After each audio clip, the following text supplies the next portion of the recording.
And we are live. Jenny Winnie and the average dude. And we've got a cat right behind Jenny. He just popped his little head up. Okay. I mean, what timing? Just as we go live. But what's the name? What's the cat's name again? That one right there is Doc Holiday. Doc Holiday. Doc Holiday. Well, good. Glad Doc could join us as our first guest because we've got two more great guests. Yeah. To follow up Doc. And I'm so excited. Me too. We've got an image consultant and an aspiring and fantastic speaker. So see how these two just kind of merge together, Jenny? Yeah, it's kind of like, peanut butter and chocolate. Peanut butter and chocolate. We're going to be talking about style. And if you will notice something, if you viewers, all four of you, no, all two of you, if you would notice, me and Jenny both have on something a little different today. The turtleneck. The turtleneck.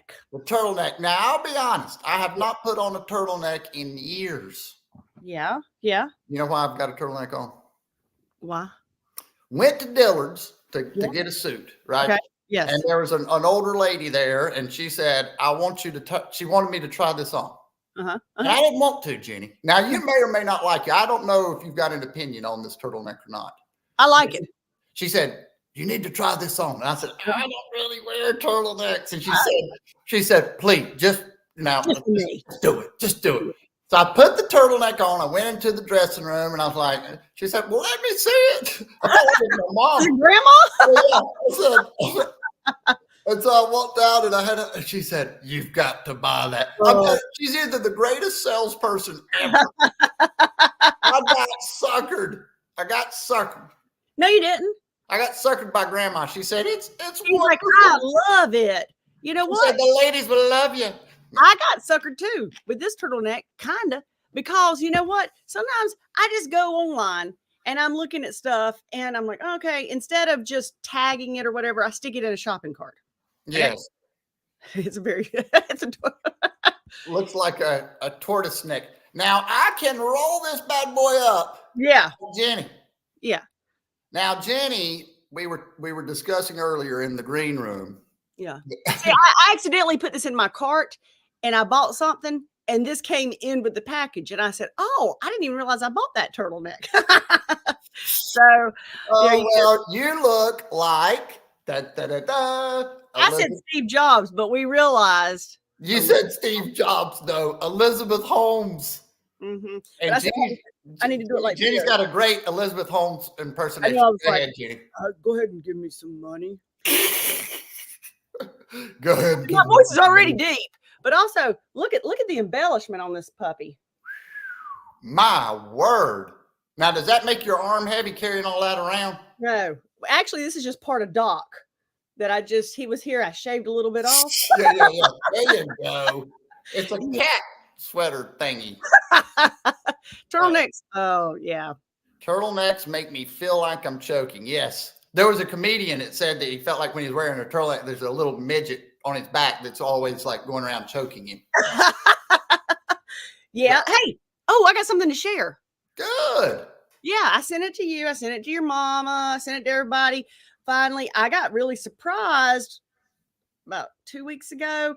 I never get my whole family together, like my kids. Oh, yeah. Okay. I was like, what's the surprise? Yeah. Yeah. So I was like, you know what? Yeah, let's get a picture because we're never all together. It's my son, his wife, and everybody. And so my daughter says, well, I'll just do a video and then we can do still shots. So we'll get a good picture. And I'm like, okay, that's good. Good idea.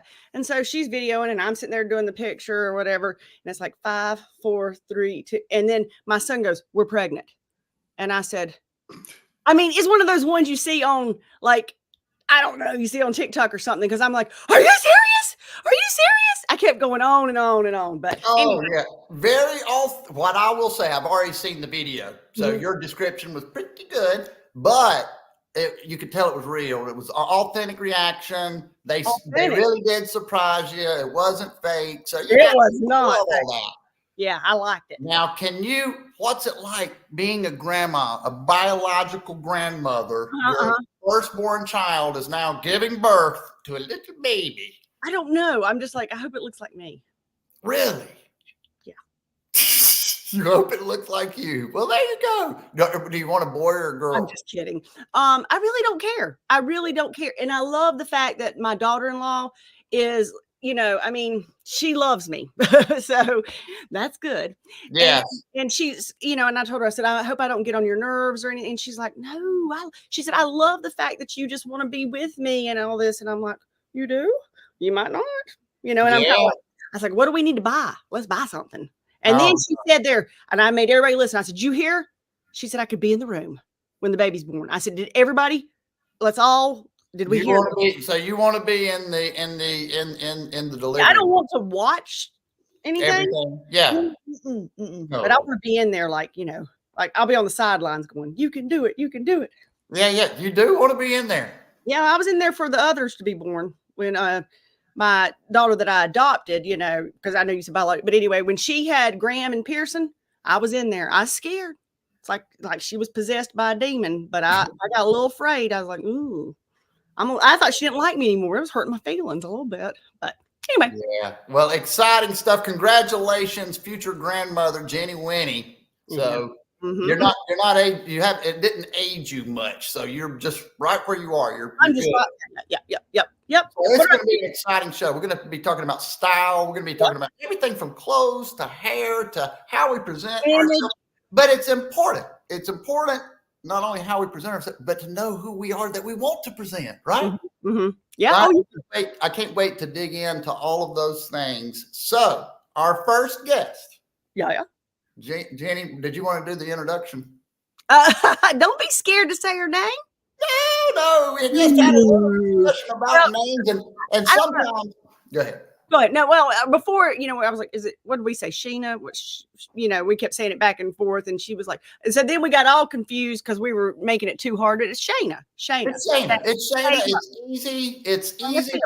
It's Shena Field. And the great thing about having a great network, right? The great thing about having a great network is all the new people that they introduce you to. Yep. That's what happened. Somebody that I was already connected to, thank you, Lynn, connected me with Shena. And now she's going to be appearing on Jenny Winnie and the Average Dude. And all of you are going to get to see her as well. So woo-hoo! Welcome. There she is. Good morning. How are you? I am well. How are you? Great. Oh, yeah.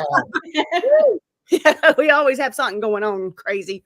So I happen to know a little bit of personal information about Shena. So I know that you have maybe one or two children. Is that right? I have a few. I have 7. 7. Yes. That's a lot of kids. And what are their age ranges for us? The oldest is 24 and the youngest is 4. Wow. That's and amazing. I'm about to be grandmother in March. Oh, wow. And that is your first time grandma? Congratulations. Yes, congratulations. Yes. Awesome. Yeah. That's awesome. I've always thought it would be so cool to have a big family like that. What's the biggest challenge and what's the biggest blessing? The biggest blessing is just the camaraderie of the siblings. Yeah. Even the little ones up to the big, seeing all of them in the kitchen, on a weekend, they all decide to come over and seeing them play, and the big ones will go on the trampoline with the little ones and just see and know that legacy and that family, they'll have each other forever. Yep. Yeah. It's just amazing. The biggest the challenge is when they're not getting along. Yeah. Especially the older ones, and saying, not my problem anymore. Yes. You're adults now. Figure it out. Yes. Now, what about this? Anymore. I'm sure that they have different personalities. Is that the case? You've got all those kids, and so you're doing what you do, and of course we'll get into that in a little bit. But they each have their own personality and kind of who they are. Mm-hmm. Can you talk a little bit about the differences between them, and maybe like, did these come from the same parents? Yeah, it's like, am I your mama? Well, you always see a little bit of yourself in each of them. It's like you got diluted. It's like God took you and split you up, and it's like, okay, there's 7 of them. First the persona around. Right. It's really interesting to see all the different personalities interact with each other. I think that's another benefit of having such a large family. They learn the infrastructure of social relationships within each other and understand working out differences in a safe place. And even knowing how different each one of them are. One was super athletic, one was more of a musician, and being there to cheer each other on within the differences gave them a lot of social skills that when they got into the real world, you know, it made them a little bit tougher, a little bit stronger, and a little bit more of a good human, I think, with coming from such a large family. And then also, you know, being able to cultivate relationships with different age groups. It really made it a fun thing to watch and kind of be a part of. Because the same with what I do, I don't believe that children or people in general should be molded. I think everyone is a flower to be unfolded and see what they're going to bring and what their benefits and giftings are going to bring to the, you know, the country of the family. You know? And I think you said too about like, you know, you have the older ones with the younger ones. And to me, I agree completely. Just like with my kids, I taught them your friends don't just have to be in your age group. You know what I mean? You can learn so much from different ages, you know, like talking with older ones and stuff like that. So I think I can see that too. Just they can all learn, like your youngest one can learn from the older one and really going forward. Yeah. And I really believe societally, because if we look at, you know, society over time, we used to live in small communities where you had the grandparents with the parents, with the children, everybody kind of took care of each other. And there was that legacy of teaching and wisdom that as we've kind of gotten separated as a culture and we lose some of that. So being able to encapsulate that in a family and, you know, wisdom passed on. Really nice. It made me think of like Charlie and the Chocolate Factory with all the grandparents in bed together. They're all, one's laying on one. You got both sets of grandparents in one bed, and then Charlie. It was. Now, I've got to ask, is this something that you and your husband planned? You said, we want a big family. Let's have a lot of kids. Was that something that was intentional? No. There were several strategies to not have that happen, and they failed. Okay. Surprise! That makes it even more interesting because I'm thinking if I'm going to have 7 kids, I mean, you know, it's just me here, and sometimes I have trouble taking care of myself, right? Yeah, I know. But what I mean to say is you've got to have some organizational planning skills, you got to be calm, cool, and collected. So did you morph into the mom that you needed to be? You had to be? Yes. I've always been quick on my feet. Very astute kind of MacGyver problem solver. Yeah. So that fed into that, my natural personality, but you just kind of roll with it.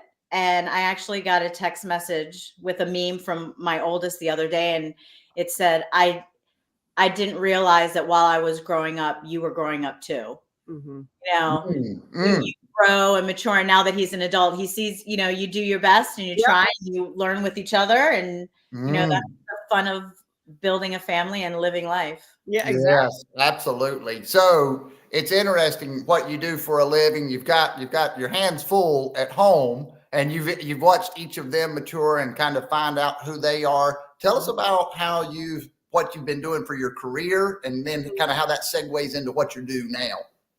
Okay, so my professional career started very young because I was born into a family of performers and artists. And so it was just, I guess it was in me genetically to be a performer. So from a young age, I was a child actor, got into modeling, always had a love of the arts. So through my secondary education and then higher learning, I ended up going to art school and being on stage, modeling, doing theater, seeing the behind the scenes, and then segueing into art. My first schooling was for 3D design and interior architecture. So learning about shape and form and color and the psychology of color and also seeing how that fed into, if I was doing a play, seeing the set designers, seeing how the set designers and the costumers had to work together to make sure that there was contrast. So the science behind it too. And that moved me into working for retailers and fashion brands, doing displays, art directing, and creative. It's called a concept director. So you work with the brand and the photographer to come up with the story that's going to be told with the elements of the product, whether it's clothing, jewelry, beauty products, whatever it was. And I stay primarily in the beauty and fashion realm. And just 20 years of doing that, and also independently on the side doing it for photographers who hired me for one-off commission, kind of projects that they were working on. And it just kind of cultivated this full, picture, a holistic view of how you can deliver an image, tell a story, and make a statement and an impact all in one image. Yeah. And then took a break for a while doing that. Still worked here and there, with people who knew me. But with the rise of, so many mission-driven messengers and so many people that have something of value and gravity to say, and getting older myself and going through the process of taking time off and raising my children, I felt that this skill set could really better serve and help the people that should be seen, that should be able to tell their story and show their uniqueness and be in the forefront more than, maybe something a little bit more vapid. I think that is really where my heart fell. And I have been, for the last few years, helping authors and speakers and personal brand influencers who have strong messages, coaches, to work with this skill set to get them seen and make an impact visually, because, we all want to open the pretty present and see what's inside. Yeah, I like that. More. So if we can match who they are as a person, their authenticity with the message that they're bringing across, and just elevate it and have them be seen, their message will get out there and go viral. Yeah. And some people, it's, some people miss that kind of how much the clothes they wear, the way that they style their hair, it says so much about us, doesn't it? It says, the message can get conflicted very quickly if it's not in alignment with what we're doing. Is that fair to say? I think it's really fair to say. And when you have a strong message, your reputation is everything. Your credibility is everything. And especially if you're dealing with sensitive or personal subject matter as an influencer, you want people to feel safe coming to you. And you want to be a trusted expert in that area. And I've really found that consistency and curation of your personality and your image gives that comfort to your audience. Whether you're on a stage, whether you're doing an in-person event, whether you're filming content for your social media, really bringing that to the forefront and allowing people to see you consistently and consistently showing up helps to build that comfort of reputation. It's the same feeling, you want it to be a snapshot so that when they think of Ginny Winnie, you can see it. You think of Steve Jobs, you get a picture of him immediately in your head. Right. Yeah, exactly. Brands have been using it for forever. Target, you instantly see the bullseye in your head. You think of a doctor, you think of a white coat. Yeah. Those things. So bringing those. I think of an insane asylum, actually. Well, that's because you're thinking it was like, yeah, exactly. He gets confused as that white coat. Did it have the old white coat scare me? I start screaming and running. Bringing that psychology of image into branding so that you can sustain and support your message and be authentic at the same time and deliver yourself in an elevated way. Yes.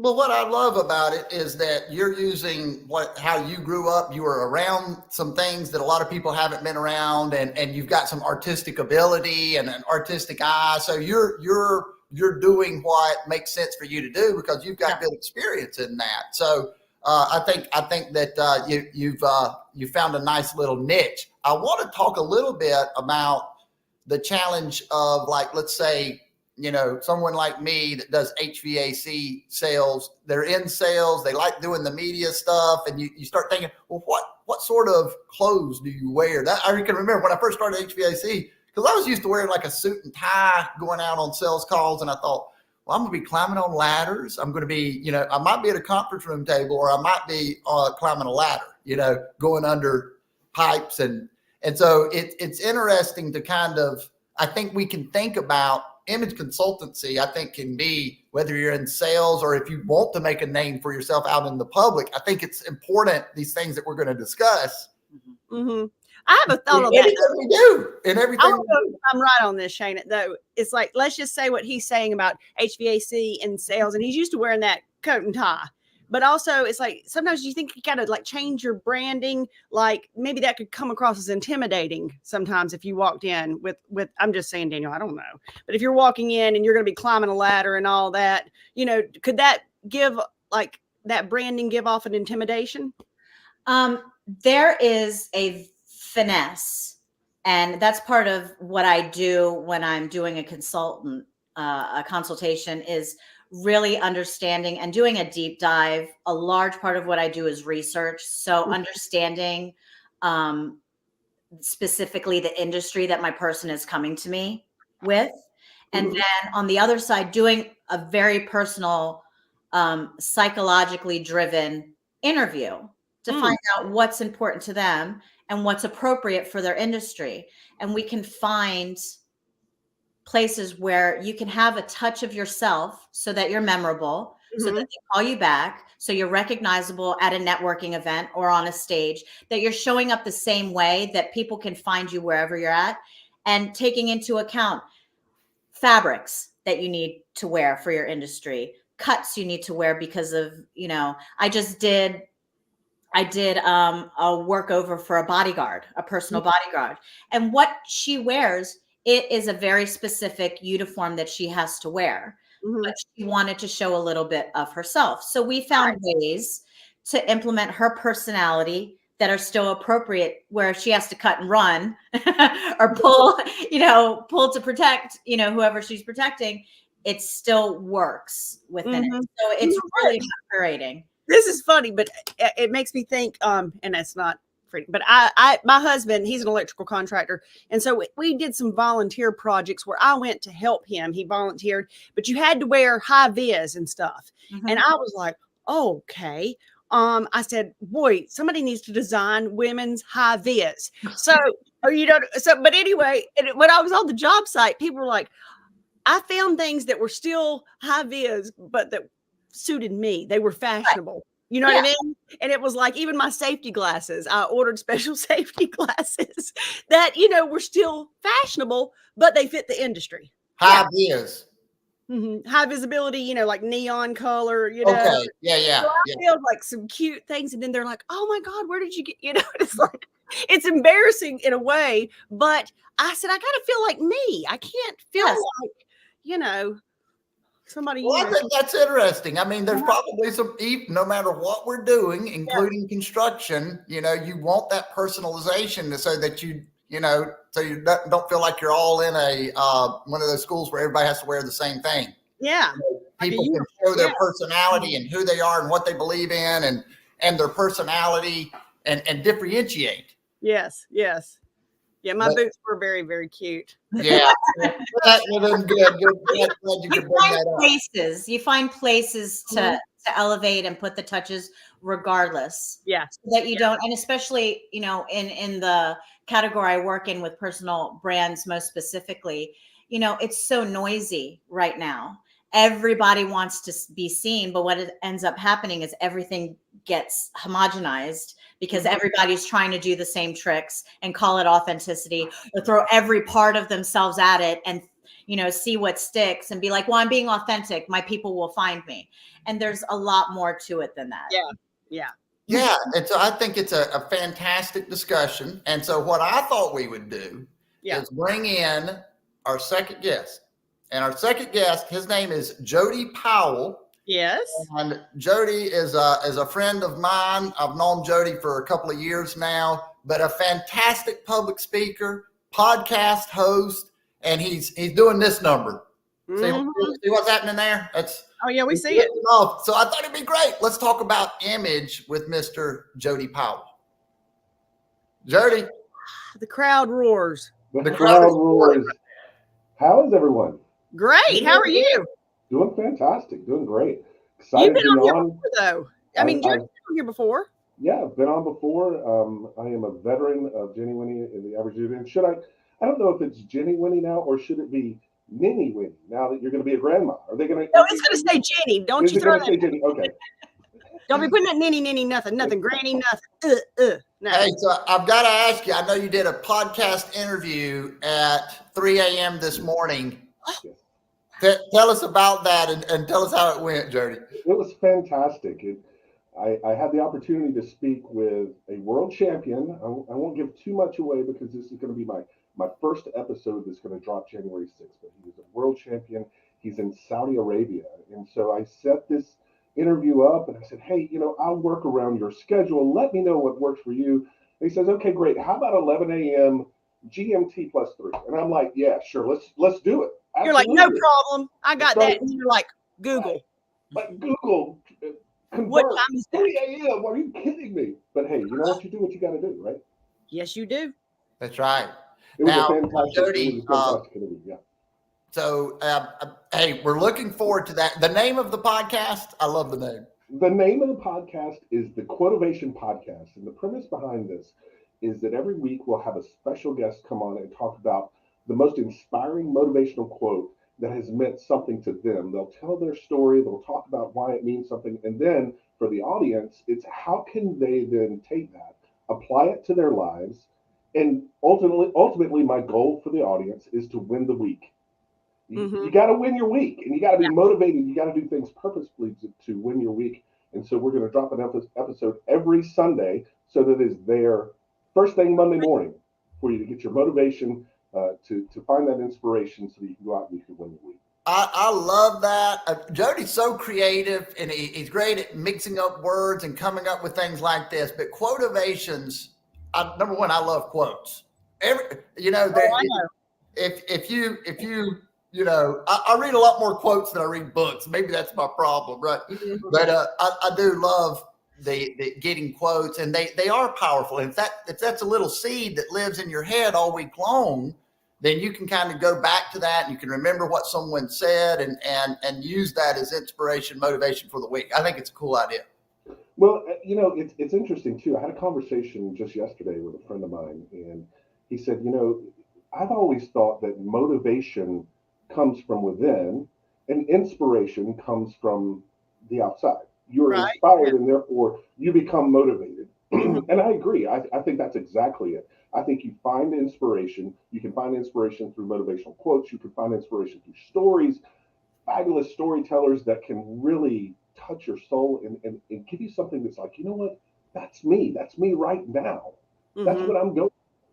And being able to be inspired so that you're motivated to not live for 5 o'clock on Friday. Too many people are living for 5 o'clock on Friday. We're wishing our life away. Yeah. Because on Monday, we're wishing those Tuesday, Wednesday, and Thursday would just pass by. And why are we wishing? We're giving just this finite amount of time. Yep. And that's all we have. We actually guessed what time he said. When you are that person that cannot wait till Friday and you are wishing it were Friday, you're in the wrong place in your life. You do not need to be doing whatever it is you're doing, because that's the majority of your life is during that week, and you're just wishing to get to Friday.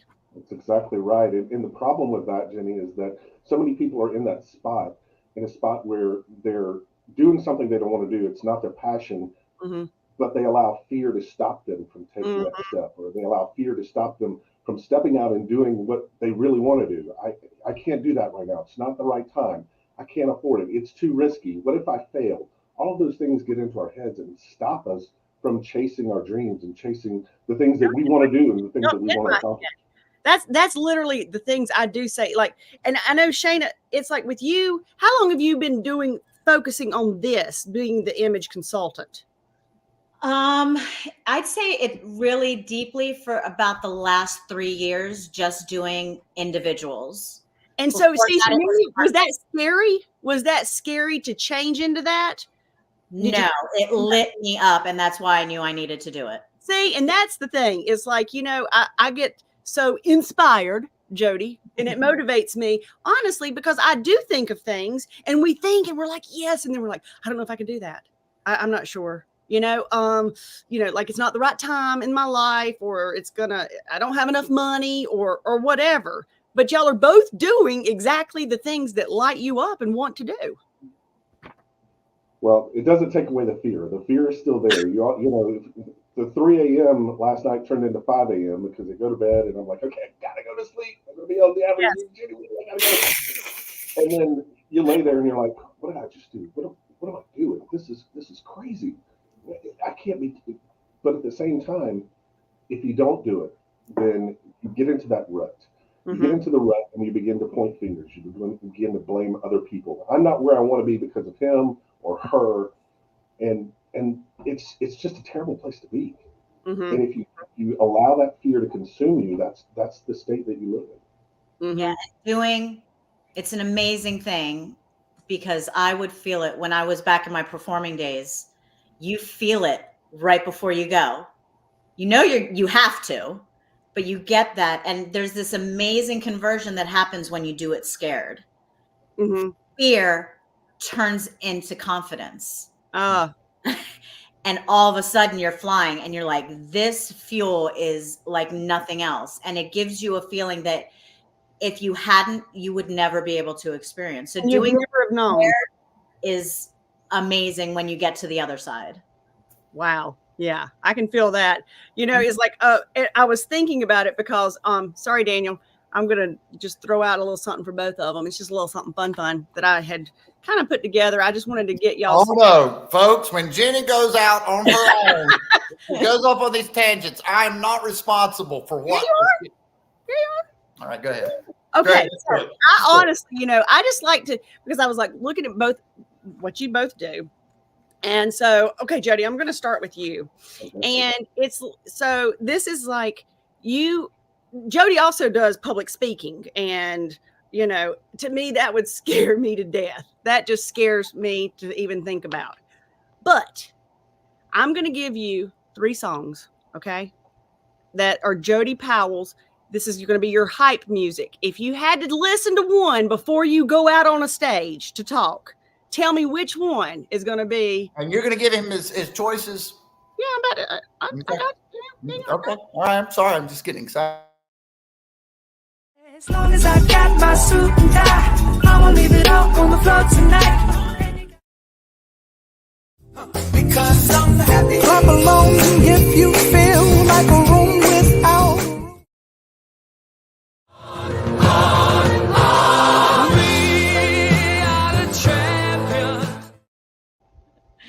And that's it. Now, one of those I was supposed to. That was exciting. It was, wasn't it? And one of them, I accidentally, it was, what threw me off is because when I was pulling some Jody Powell pictures, you had on a suit and tie. You weren't even supposed to get that suit and tie song, but you did. So, anyway. You know what the other song was supposed to be? Eye of the Tiger, Rising up. Yeah. So anyway, what would be, do you have like that kind of, and you don't have to be one of these, but do you have that hype, something that just like, before you go out and do something that, it's interesting. So first of all, I would probably play what you just played. Those are 3 great songs. Yeah, right. But how do you not go with Queen?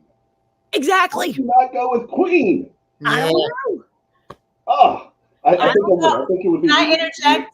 Absolutely. Yes, Shena. Myself, like all of a sudden, my consulting mind like starts. I know. That's what we have you here for. But so much of our brand is our story. Yeah. And so much of the other side of Jody is joy. I agree. Happy? It is that happy song. There is something about your DNA, your life lived, and where you're at now. You are a champion, but there's a childlike joy and a zest for life that's merged with that is so much a part of your messaging that I think it's kind of both. I got a little bit of goosebumps on that. Okay? I'm not gonna lie. It's true. I think she nailed it. I think she nailed it with that. Yeah. I agree. I think it's that the happy song was what resonated the most for me with Jody. That being said, Jody can deliver a very serious, kind of sentimental message, and he's able. It's not like it's just He's smiley, very smiley, he Mr. can, Smiley. Yeah, and it's that's honestly a gift, really. absolutely. It is that you can morph and be both things, because like something that Shana, you were saying earlier, is that you want people to recognize you and they feel safe and all that. But with Jody, he can come across and he can be fun and funny. He can also be serious, but you still feel that equal. You still feel at home with him. You know what I mean? Jody, tell us about the one Toastmaster speech with the badge. Yeah. That's one of my favorites, and I think it says a lot about your style. I think that would be a good one to share. Sure. Yeah. I had the opportunity to compete in the World Championship of Public Speaking in the semifinals in Nashville with Toastmasters. And first of all, it was an incredible experience. But I went into the competition wanting to really stretch myself, to challenge myself. Because, Jimmy, like you said, I tend to be very happy-go-lucky, upbeat. Yeah. It's just something that, like I said, is in the DNA. And so I wanted to stretch myself. And so the speech that I prepared was a story about suicide. And it was a very somber story, but it was a very redemptive story. Now, a lot of people have asked me since that speech, hey, is that a true story? Is that about you? And it wasn't. It was a conglomeration of stories that I've heard about friends and family members that have battled demons that have driven them to that point. And I put this story together, and it was a challenge because the one thing that was not part of that speech was laughter, was a joke, was a feel good comical moment. The story itself was redemptive in terms of telling the story of my friend Jim and kind of the circumstances that Jim went through that drove him to the point of attempting to take his own life, and then the redemptive side of recovering from that and recognizing that there is life on the other side of that. And so how do you work in comedy into a speech like that? It's really hard. You can't do it. That's why I wanted to do it. I wanted to stretch myself to see how far I could go to the other side of being very serious and very poignant and talking about a topic that is absolutely necessary to be discussed today. Yeah, well, I think that's one thing, to be doing a Toastmaster speech where you're limited on time. You've got one topic. You can't segue into the happy guy or to talk about anything else. So now you're going to be doing a lot more keynotes and things like that. I know you're doing the Heart of Leadership next year, 2024, the Heart of Leadership keynote. And so have you thought about how you find that balance, if the message is going to be serious, if it's going to be happy, or, have you given that any thought, Jody? Yeah, well, you nailed it. With a longer time to speak, you have more opportunities to begin to take your audience on that roller coaster ride of emotion. And so you build this up, you hype up this concept, and then you bring the audience to a peak, and you give them something to feel good about, and then you take it into another direction that becomes somber and serious, and it kind of goes down that steep hill, and then you bring them back up with this redemptive side of it. And so the longer that you have, the more opportunities you have to do that. You have that more of that ebb and flow that you can do. Exactly. And I think it's necessary. I think it's necessary because if you're given a longer time, we as humans, our time, our attention span, we're like, is small. And so you have to be able to, you have to be able to keep them engaged. You have to be able to not just hook them in the beginning, but keep them hooked in listening. Yeah. Daniel, I got a question. Okay. This is for Shana. Shana, I was thinking about this when Jody was speaking. Okay. Because you deal with image. And so let's say I know he does public speaking. We're going to take that out of it, Jody. Pretend like you don't. You just do podcasting. So you just see you just hear them. You know what I mean? You're just hearing them. Could you help people with that brand? Would it be through their logo and stuff like that? Would it be, do you brand people and say, like, listen, you gotta work on your voice. You've got to, anything like that? They're usually the point where I come in, they've already been kind of working the machine a little bit. So they have a landing page. they have a logo, Mhm. and if it's an audio only podcast, what I do is help them with the consistency and merging the audio with the marketing. So when it Gotcha. goes live, making sure that they have consistent headshots, that what they're wearing is complementary and contrasting to their logos, so that it's kind of a plug and play, even Yeah. if they're just audio. Yeah. From my experience, I have, some tips and tricks and things like that, but my expertise is not in speaking or voice or writing speeches, or, I leave that to those people. You're a lot visual. Mine is about merging that machine with the visual image and bringing consistency to when things go live. Yes. So that it's delivered, whether he is then taking that podcast and marketing it at one of his speeches. Mhm. To make sure that what he's wearing and how he shows up that day at that networking opportunity to pitch his podcast, when they go to his landing page and they look at his social media, he is the totem, he is the logo, the billboard, Right. that part of his brand. And whether it's his podcast, his public speaking landing page, his social media, they all look like the same guy in this, regardless of what, expertise or what vehicle he's using. Mhm. Yeah, that consistency across all media, all platforms. They wouldn't go to his social media and go, "Is this the guy that just?" Yeah, that doesn't, he was just in a suit and tie. Now I see him on his social media in his college sweatshirt, and there's a place for that. There's a lot of Drinking out of a keg. yeah. And it's curating and really getting down. I have, a routine, I don't call it an algorithm, but it's a formula Mhm. that I give, and people can plug and play, and that helps the algorithms and things so that the visual presence and the messaging all kind of flow together and get them out there.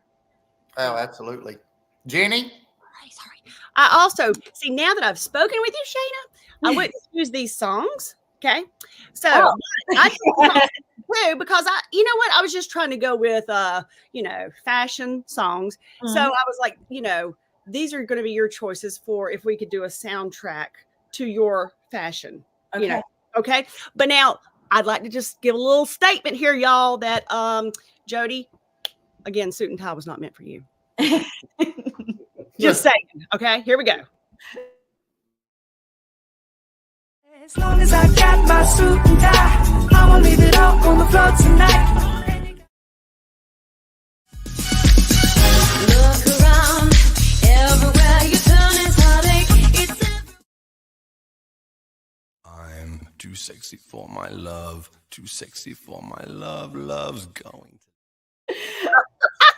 Okay, so what's funny about the last song is that whenever I'm out with my girlfriends, I'm always like the totem shopper is like, I have to go to this thing. Come meet, I'm at Dillard's right now. Like, come in and help me or whatever. I always push them. I was like, that's good, but let's do that and make it sexy. So all my friends are like, I pick what I pick, and then I look at the little bit sexier option. That's right. There you go. I do have a theme song, but I think it might have some questionable language.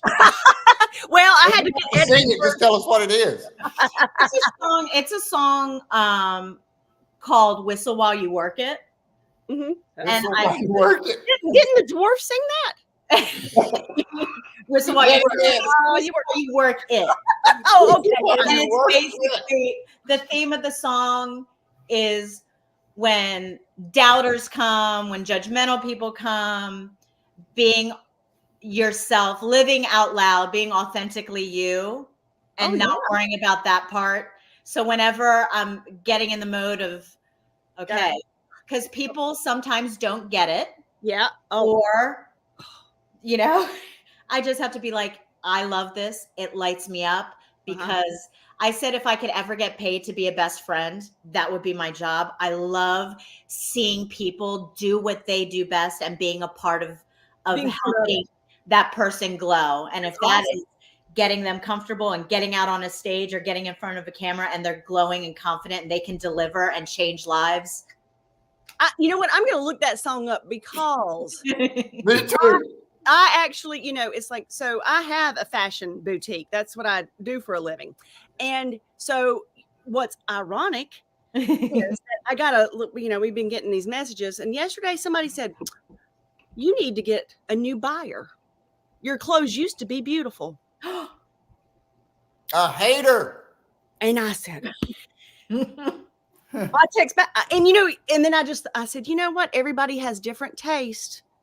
Yeah. I said, but we carry most of the anyway. But Did you regardless, whistle while you worked it? oh, I whistled. I was like, but you know what I mean? It's like, and honestly, we've talked about that. It's you have to be you and just go with it. That's what made my social media grow. Is from initially there were some negative comments that people will jump on some negativity. They share it, share. Look at yuck, and then hey.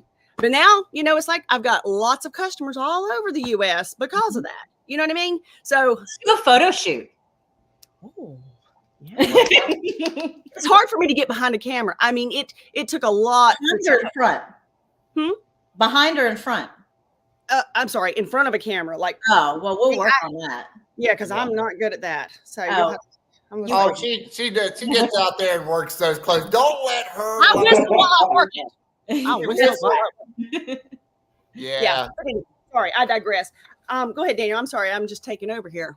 No, Jenny, it's fantastic. You're in I your have element. a question, honestly, and this was I had questions, but this one was one I had highlighted for both of you. Let's see. Wait a minute now. Let me look. Question for both. Jenny's like the most prepared kid in the class.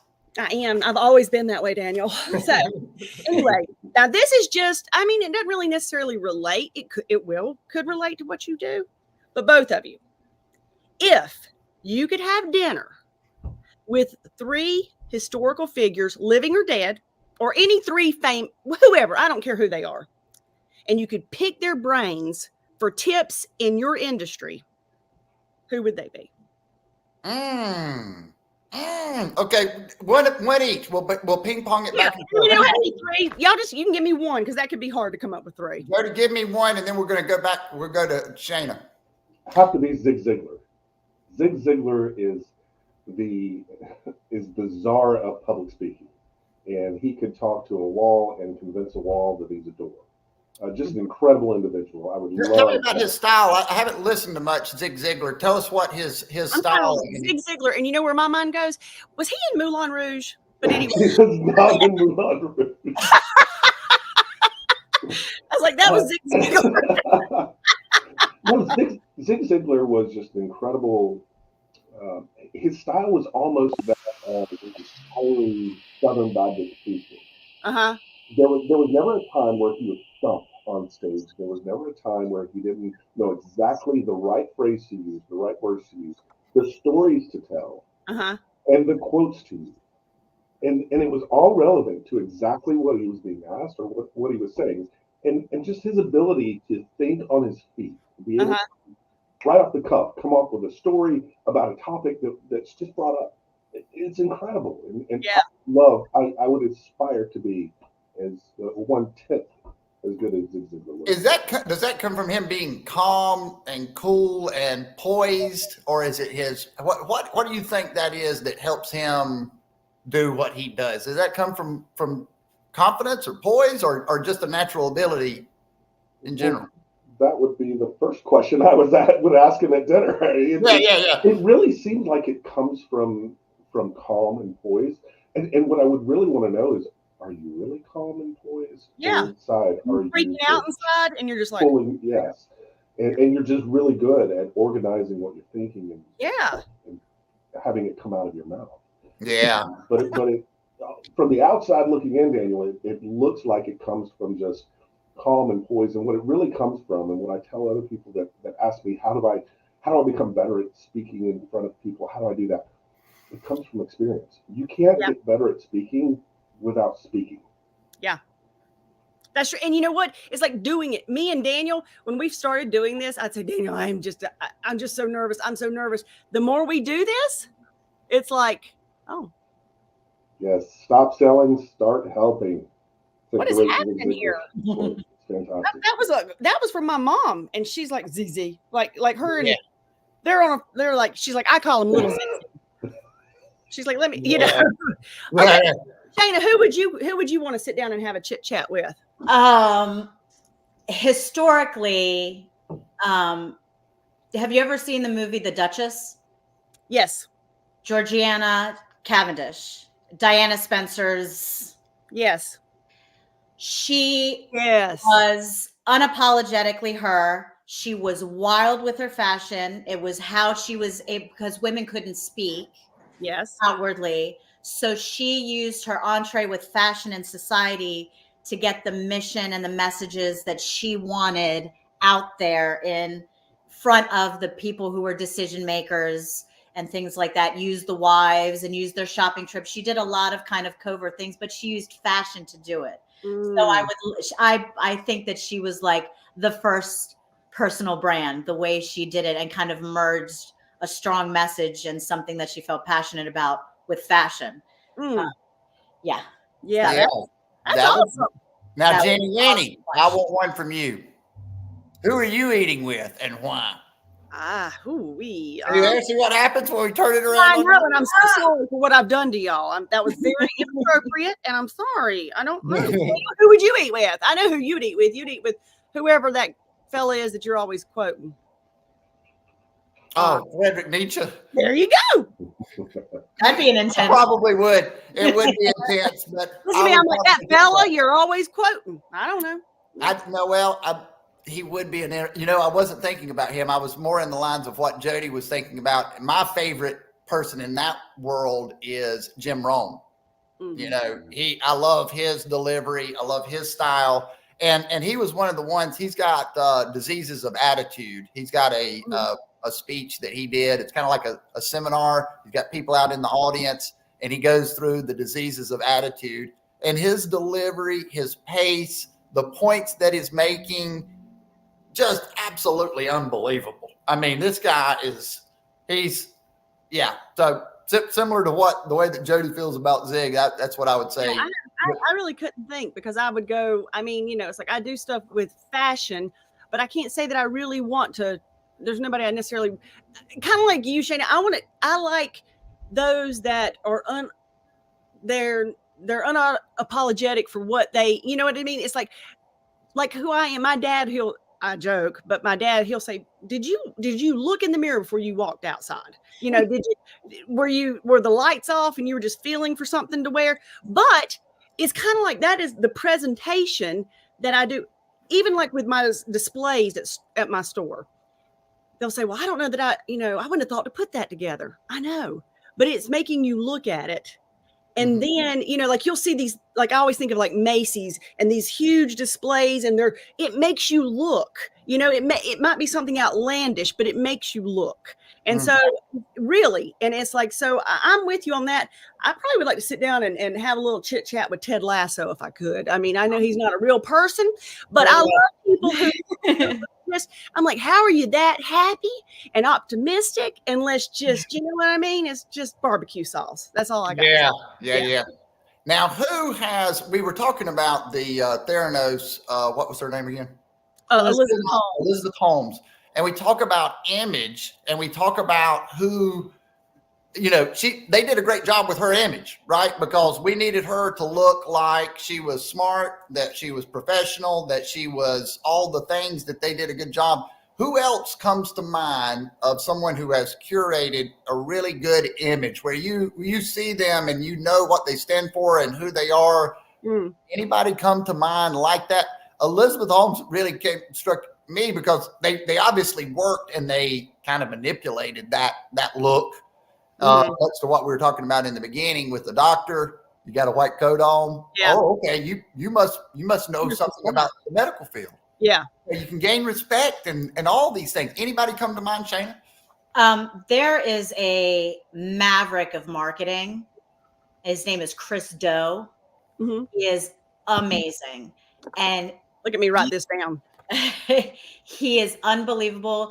He does on the spot, like laser focus audits for people that bring questions to him about offers, anything to do with their brand or marketing. But if you see him, he doesn't have to say a word. He has these he's a young Asian. Well, he looks young. He's Asian man. He always has his hat. It's his uniform. He has his black rimmed glasses. He's always wearing something that's like extreme streetwear. That's always like an up and comer, like streetwear designer. And it's like, I could pick him out of a room. Yeah. Anywhere. He has one of the strongest like image and brands, like style wise, of almost anybody out there. There's a lot of them. Yeah. That's one. You just met Jody Powell. He's giving a speech. Now, this is you go with we know you typically would ask more questions. He's giving a speech, a keynote next year.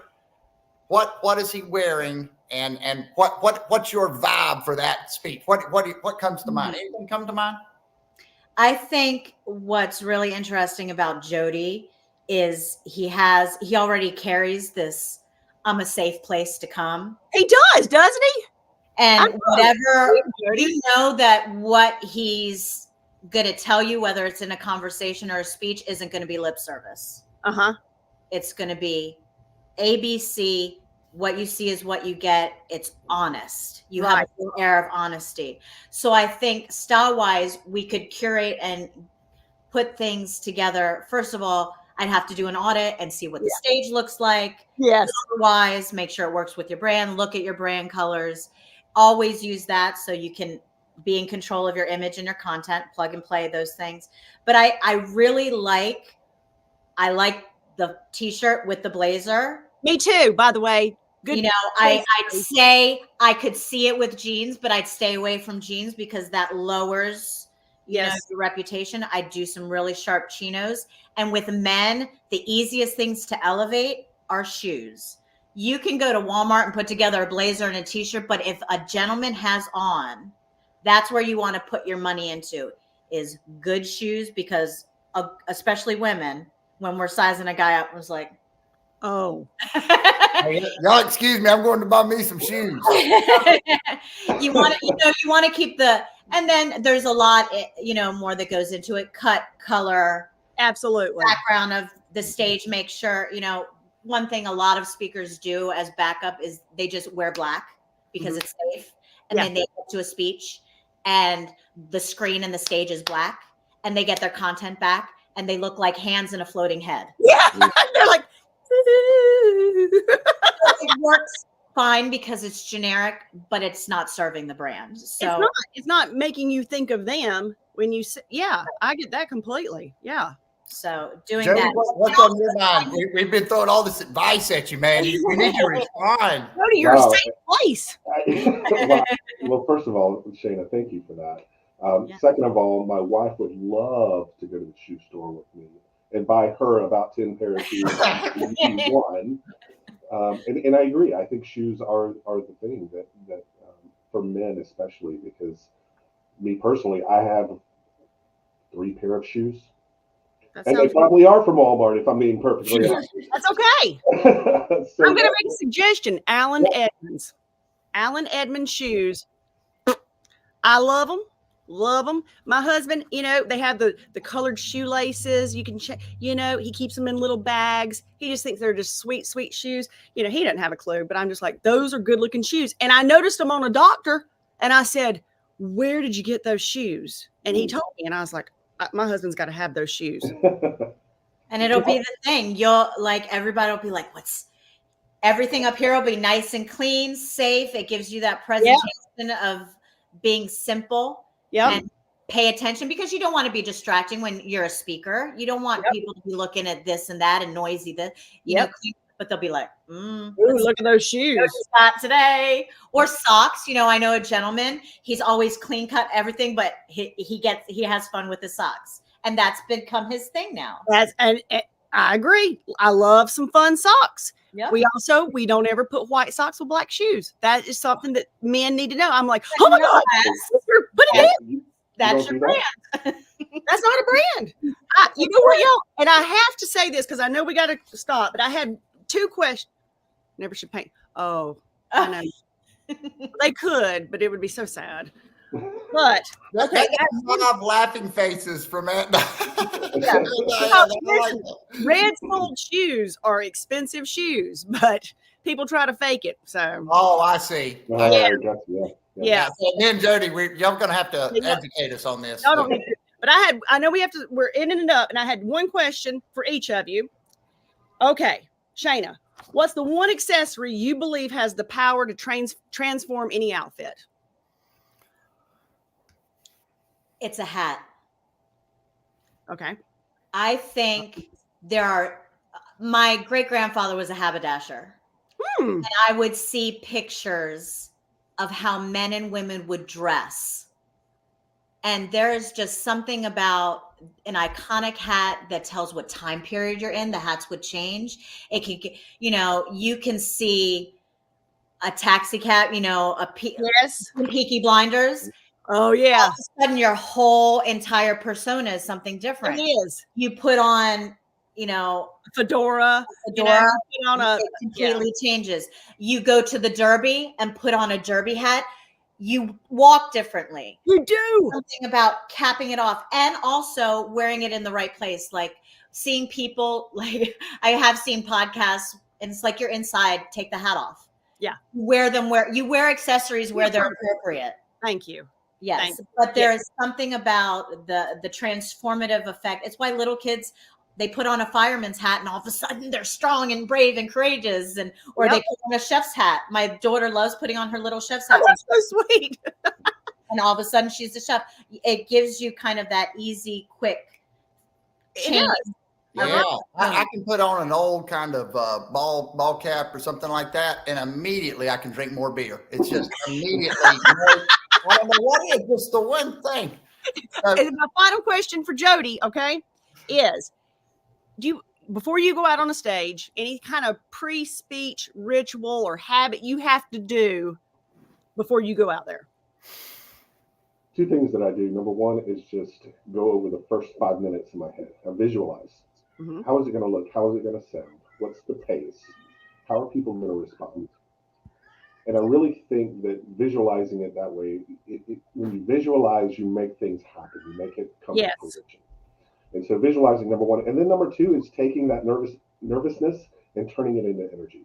Yeah. Because people ask me, how are you not nervous going out speaking in front of hundreds of thousands of people? I am. Yeah. I'm nervous. My I'm scared. All of those things are happening to me just like they happen to everyone. But it's not a matter of whether or not you're nervous. It's how you use that. You're using it. You have to use that energy. And it can really be something that changes the game, because suddenly, if you're taking that energy and you're bringing forth something that's like powerful and you're really into it and all you're doing is getting rid of your nerves, it creates such an experience for the audience. Because at the end of the day, my speech is not about me. Yeah. Me being on stage is not about me. It's about the people that came to hear me. And how am I going to make them feel? What are they going to walk away with? Yeah. So if I can bring that nervousness and turn it into energy and make them feel valued and excited and motivated, then that's just a fantastic thing. Oh, and that goes exactly with what you said, Shena. You said like you're nervous, you're scared, but when you do something, working through that fear and that moment, you get that energy of like, wow, so 15 seconds each. Shena, let folks know where they can find you. If they want to do a consultation with you, whatever that may be. What do you want to tell us about how they can find you? Okay, my LLC, the consulting brand itself, the entity is still under construction. So the easiest way to come to my landing page at shenafield.com. Oh, shenafield.com. Yep. Easy enough. Jody Powell, how easy is it to find you for speaking opportunities and et cetera, et cetera? And how can we find your podcast? Absolutely. So go to www.jodypowellspeaks.com. That's my speaking website. Opportunities there to see the presentations that I have, to see a few clips, and to get in contact with me to book me. And then the podcast is the Quotivation Podcast. It's available on Spotify. It's available on Amazon. All the major podcast Apple. Apple. It's on Apple. Absolutely. The first episode drops January 6th. Awesome. Woo, that's my brother's birthday. I know, he'll be 50. All right. Awesome. This has been great. Jenny, you want to close us out today? No, I feel like I just kind of hijacked there for a little. You know what? I enjoyed it. Thanks so much for joining Thank y'all so us. much. Everybody that jumped in, Jody, Shana, thank you. We'll Yes. see you next week. Everybody, have a great one. Thanks. Bye-bye.